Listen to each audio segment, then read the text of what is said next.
চোখের দ্বারা দেখনেওয়ালা, কানের দ্বারা শ্রবণ করানোওয়ালা সমস্ত শ্রোতা মণ্ডলীকে ইসলামী তরিকে আমন্ত্রণ, মুবারকবাদ ও শুভেচ্ছা জানাচ্ছি। আসসালামু আলাইকুম ওয়া রাহমাতুল্লাহি ওয়া বারাকাতুহু। সম্মানিত দর্শক শ্রোতা, আল্লাহ পাক রব্বুল আলামিন আমাদের এই জীবন ব্যবস্থা, জীবন পরিচালনা করার জন্য কোরআন এবং সুন্নাহ দিয়েছেন।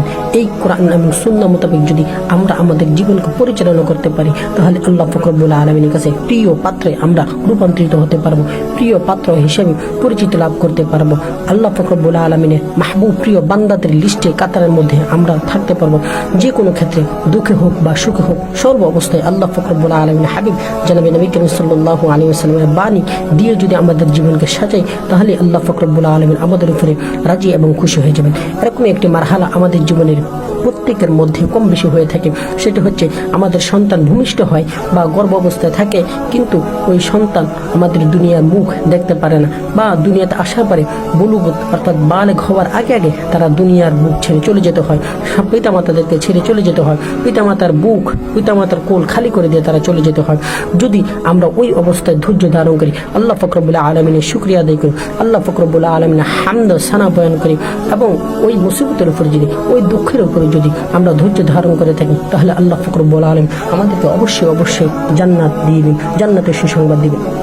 এই রিওয়ায়াতটি নবী করিম সাল্লাল্লাহু আলাইহি ওয়াসাল্লাম সহিহ বুখারী হযরতে আবু হুরায়রা রাদিয়াল্লাহু তাআলা আনহু বর্ণনা করেন যে নবী করিম সাল্লাল্লাহু আলাইহি ওয়াসাল্লাম বলেছেন, যে ব্যক্তি 3টি সন্তান মৃত্যুবরণ করে, যেই সমস্ত লোকের 3টি সন্তান মৃত্যুবরণ করে এবং তারা ওই অবস্থায় ধৈর্য ধারণ করে, আল্লাহ পাক রব্বুল আলামিনের হামদ সানা বয়ান করে, সবর করে, তাহলে আল্লাহ পাক রব্বুল আলামিন ওই সমস্ত পিতামাতাদেরকে কিয়ামতের ময়দানে জান্নাতের ঘোষণা করে দিবেন, তাদেরকে জান্নাতবাসী করে দিবেন।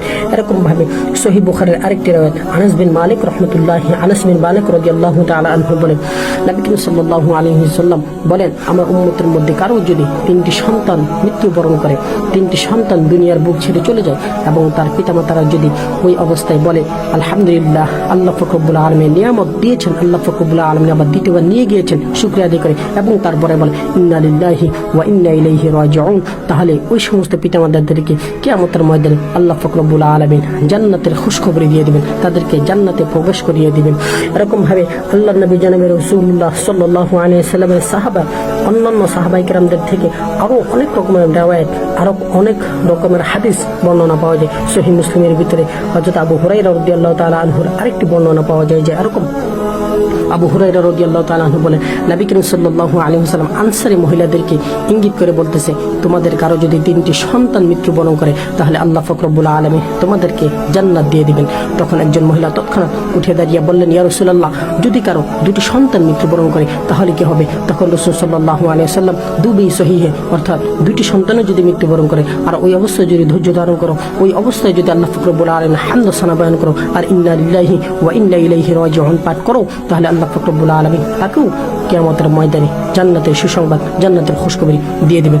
অন্য কিয়ামতের মধ্যে নবী করিম সাল্লাল্লাহু আলাইহি ওয়াসাল্লাম বর্ণনা করেন, যে সমস্ত ছেলে সন্তান বালেগ বুলুগতে পৌঁছার আগে আগে, বালেগ হওয়ার আগে আগে, অর্থাৎ যদি হামল অবস্থায় থাকে, প্রেগনেন্ট অবস্থায় থাকে, ওই অবস্থায় যদি মৃত্যুবরণ করে ফেলে, দুনিয়াতে আসার আগে আগে বা পেটের মধ্যেই মৃত্যুবরণ যদি করে ফেলে, তাহলে কিয়ামতের ময়দানে আল্লাহ পাক রব্বুল আলামিন ওই সমস্ত ছেলে সন্তানদেরকে হুকুম করবে, যাও তোমরা জান্নাতে চলে যাও। তখন তারা বলবে, না ইয়া রাব্বুল আলামিন, আমরা দুনিয়ার বুকে মা বাবা ডাক মন ভরে আকুল ভাবে আকুল আবেদন করে ডাকতে পারিনি, মা বাবার মুখ আমরা দেখার আগেই তুমি আমাদেরকে দুনিয়ার বুক ছেড়ে নিয়ে এসেছো, সুতরাং আজকে এই কিয়ামতের ময়দানে আমাদের পিতামাতাকে আমরা জান্নাতে না নিয়ে আমরা জান্নাতে যাব না।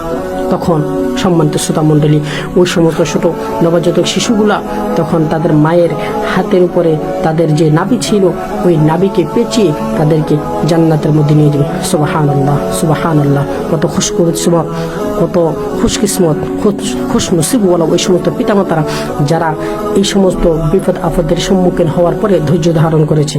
সম্মানিত শ্রোতা মণ্ডলী, আমরা যখন এরকম মারহালার মধ্যে গুজারবো, এরকম দুঃখ পেরেশানি আমাদের জিন্দেগিতে যখন চলে আসবে, তখন আমাদের অবশ্যই করণীয় হচ্ছে আমরা ধৈর্য ধারণ করবো। কিন্তু এই সমস্ত কথাবার্তা বলবো না যে আল্লাহকে আমাকেই দেখেছে, আমার সন্তানকেই দেখেছে নেওয়ার জন্য, আর অন্য কারো সন্তানকে দেখেনি, আমার একটি সন্তান দিয়েছে, তাও আল্লাহ পাক রব্বুল আলামিন নিয়ে গেছে, এরকম কথাবার্তা আল্লাহ আল্লাহ আল্লাহ আল্লাহ পাক রব্বুল আলামিন যেন আমাদেরকে না বলার তৌফিক দান করে। সম্মানিত দর্শক শ্রোতা, এই সমস্ত কথা থেকে আমরা বিরত থাকবি। আল্লাহ সুবহানাহু ওয়া তাআলা আমাদেরকে এই সমস্ত কথা থেকে বিরত থাকার মতো তৌফিক দান করে। এমনিভাবে হযরত আবু হুরায়রা রাদিয়াল্লাহু তাআলা আনহু থেকে একটি রাওয়ায়াত বর্ণিত আছে যে নবী করিম সাল্লাল্লাহু আলাইহি ওয়াসাল্লাম বলেন, আল্লাহ সুবহানাহু ওয়া তাআলা হযরত জিবরাইল আলাইহিস সালাতু ওয়াস সালামকে হুকুম করেন যে যাও অমুক ব্যক্তির সন্তানের রূহ কবজ করে নিয়ে আসো। যখন হযরত জিবরাইল আলাইহিস সালাতু ওয়াস সালাম ওই সন্তানের রূহ কবজ করে নিয়ে যান, তখন আল্লাহ পাক রব্বুল আলামিন সবকিছু জানা সত্ত্বেও জিজ্ঞাসা করে, তুমি কি তাদের কলিজার টুকরা সন্তানকে নিয়ে এসেছো? তুমি কি তাদের কলিজাকে ছিঁড়ে নিয়ে এসেছো? তুমি কি ওই সমস্ত পিতামাতাদের কোল খালি করে নিয়ে এসেছো? তখন হযরত জিবরাইল আলাইহিস সালাতু ওয়াস সালাম বলেন, জি হ্যাঁ ইয়া রাসূলুল্লাহ, আমি তাদের সন্তানকে, আমি তাদের আদরের দুলালকে, আমি তাদের কলিজার টুকরা ধনকে নিয়ে এসেছি। তখন আল্লাহ পাক রব্বুল আলামিন বলেন, তাদের পিতামাতারা কি বলল? তখন হযরত জিবরাইল আলাইহিস সালাতু বললেন যে তোমার ওই সমস্ত বান্দারা বলতেছে ইন্না লিল্লাহি ওয়া ইন্না ইলাইহি রাজিউন, এবং তোমার শুকরিয়া জ্ঞাপন করতেছে। বলল যে আল্লাহ পাক রব্বুল আলামিন আমাদেরকে এই ধন দৌলত দিয়েছে, এই নিয়ামত দিয়েছে, আল্লাহ পাক রব্বুল আলামিন আবার ছিনিয়ে নিয়ে গেছে, এতে আমাদের কোনো আফসোস নেই। সম্মানিত দর্শক শ্রোতা, এখানে দ্বারা এই হাদিসগুলোর দ্বারা এটাও নিশ্চয়ই বোঝা যাচ্ছে যে আল্লাহ পাক রব্বুল আলামিন আমাদেরকে যে মুসিবত দিচ্ছেন এর যা খায়ের কিয়ামতের ময়দানে অবশ্যই আমাদেরকে দেবেন। তবে সম্মানিত দর্শক শ্রোতা, এর দ্বারা এটা কোনো বোঝানোর উদ্দেশ্য নয়, হাদিসের মর্মাহান্তের দ্বারা এটা কোনো বোঝার উদ্দেশ্য নয় যে ছেলে সন্তান মৃত্যুবরণ করে কান্নাকাটি করা যাবে না, এরকম কোনো ইসলাম শিক্ষা দিচ্ছে না। ছেলে সন্তান যখন মৃত্যুবরণ করবে তখন মানুষের চোখ দিয়ে অঝরে পানি পড়তে থাকে, চোখে জল বাইতে থাকে, এটা কোনো দর্শনীয় জিনিস না। যেমন নবী করিম সাল্লাল্লাহু আলাইহি ওয়াসাল্লামের নাতি যখন ইন্তেকাল করেছেন, রাসূল সাল্লাল্লাহু আলাইহি ওয়াসাল্লাম কান্না করতেছিলেন। পাশে থেকে একজন সাহাবা বলতেছেন, ইয়া রাসূলুল্লাহ, আপনিও কান্না করতেছেন?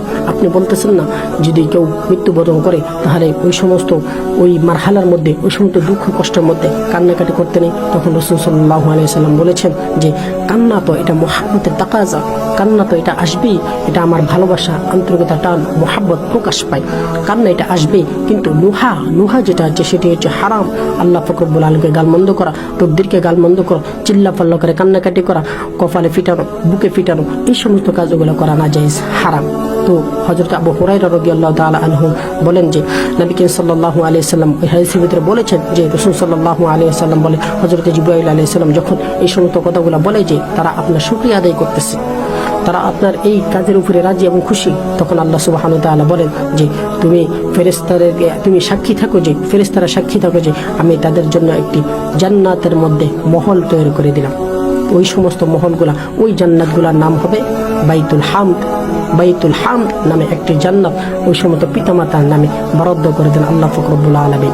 তো দর্শক, সম্মানিত শ্রোতা মণ্ডলী, আল্লাহ পাক রব্বুল আলামিন আমাদেরকে এই সমস্ত মারহালার মধ্যে ধৈর্য ধারণ করে থাকার মতো তৌফিক দান করুন।